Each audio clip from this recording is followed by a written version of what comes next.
Alright, so the magic X and factoring method are going to be techniques we use to help us. So like I said, we're working through a series of factoring techniques. The first technique that we're going to look at, I didn't put it in yet, Bella. It's going in the next period. I know, I was like looking at her look for source and I'm like, I'm going to enter the next period. I finished grading them. I'm like, well, they're going in this 9 weeks, so. Sometimes, yeah. No, well the 9 weeks ends Monday, so like I'm putting them in today because they're going in this 9 weeks. Yeah, no, sometimes, yeah. Yeah, that's probably 2 periods from now, like 6. Alright, so the magic X method, you are going to set up a diamond or an X on your page. I gave you a bunch of example ones and circles. You'll have to do a circle part when you do these later on. But essentially what you're going to do is on your page, draw in an X. And then the numbers on the sides of the X are going to multiply to give you the top. And then you're going to add them to get the bottom number. So the side numbers are going to multiply to give you the top, and they're going to add to give you the bottom.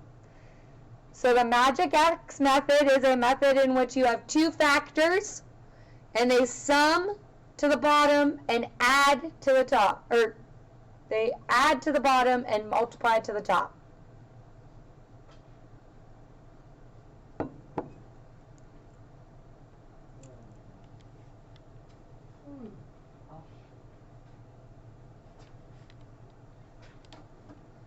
So, for example, in that first block, we have -3 and 9. So in that first little circle, you're going to put on the sides -3 and 9.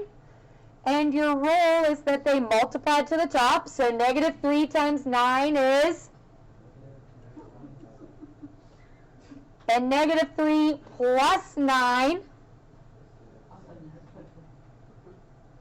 Okay, that is the magic X as a technique.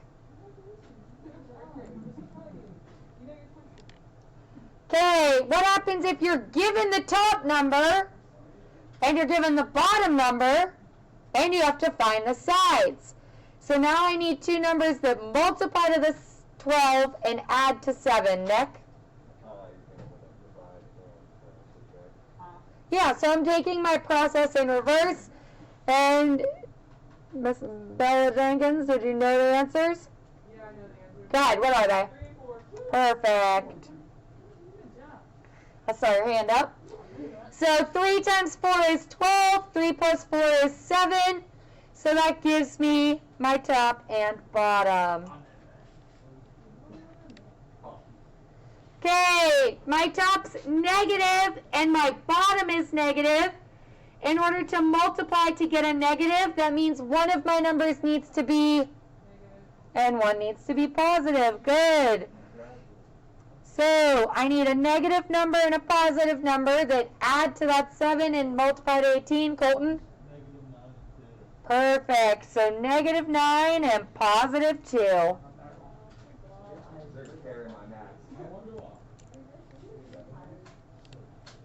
Okay. What happens if you know the top and a side? How could I find the other side? Yeah, so what am I going to divide? Good, so -30 divided by 2 is?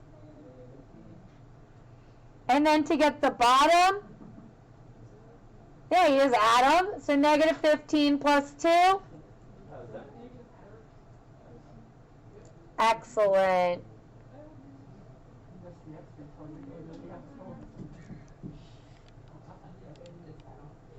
Okay, most of the problems we are going to be looking at in this unit are going to be giving you the top, giving you the bottom, and it's your job to find the sides. So the ones we're going to be working on and focusing in here is giving you the top, giving you the bottom, finding the sides. So I need 2 numbers that multiply to -10 and add to 3. Dakota? -2, 5.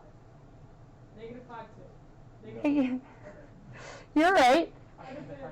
So it's -2 and +5. Because the bottom number is positive, my bigger factor is positive.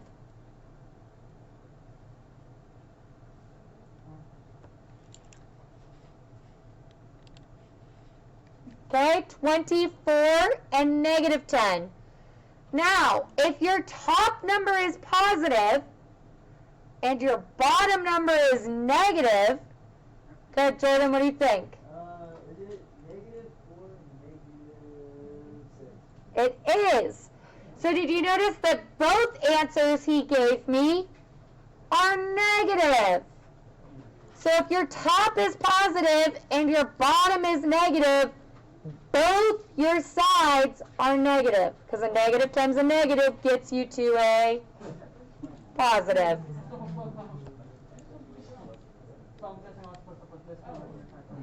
Well, I Yeah. You took the first circle and that was it right there. Are you done? The whole test?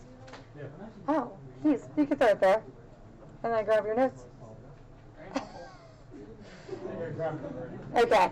Alright, GCF. What is the greatest common factor? So GCF stands for greatest common factor. So it is the number that is the largest that divides into your problem. So in factoring, we like to look for a GCF. In factoring, we like to look for a GCF. So again, factoring is the way to rewrite an expression as a product of its factors. GCF is a common factor of the terms of the expression.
Alright, everybody okay with that?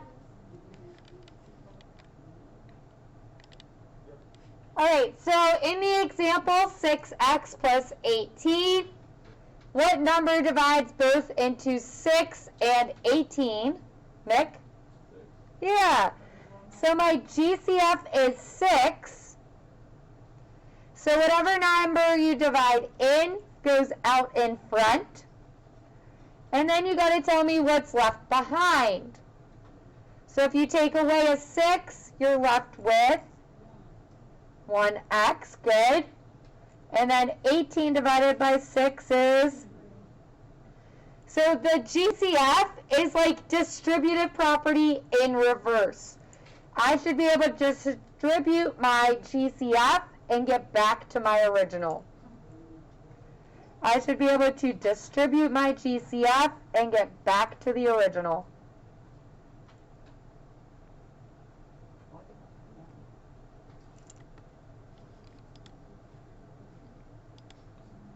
Okay? Did I just skip one? Nope. Yep. Yeah. Yes. Okay, what can I take out of 9x and 81? Nick? 9. Okay. So what's that leave behind?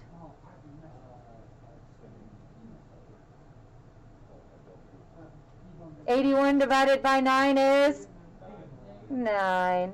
Good.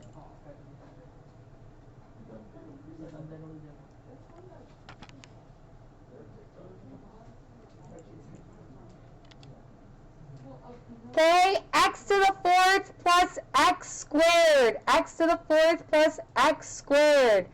So now our GCF is a variable. So what variable highest powered exponent is shared among the two of them? 2. So my GCF is x squared. So if you take 2 away from 4, you're left with 2. And if you take 2 away from 2, then you're left with 1. Remember that when you multiply a variable times a variable, you add the exponents. So when I took out my GCF, I subtracted my exponents to get there. If you take a variable and everything away, you need to use the 1 as a placeholder, so that if you distribute it back, there's something to multiply by.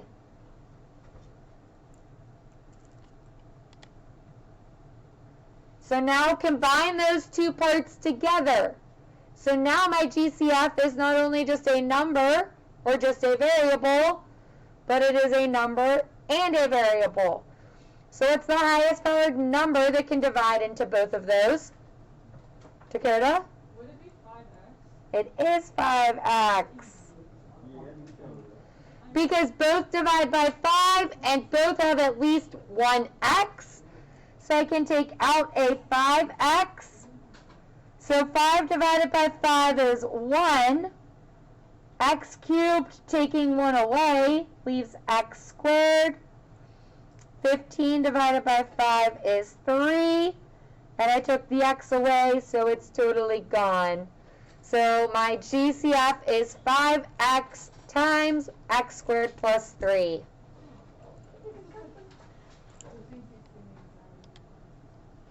Your homework is the front and back of the very next page.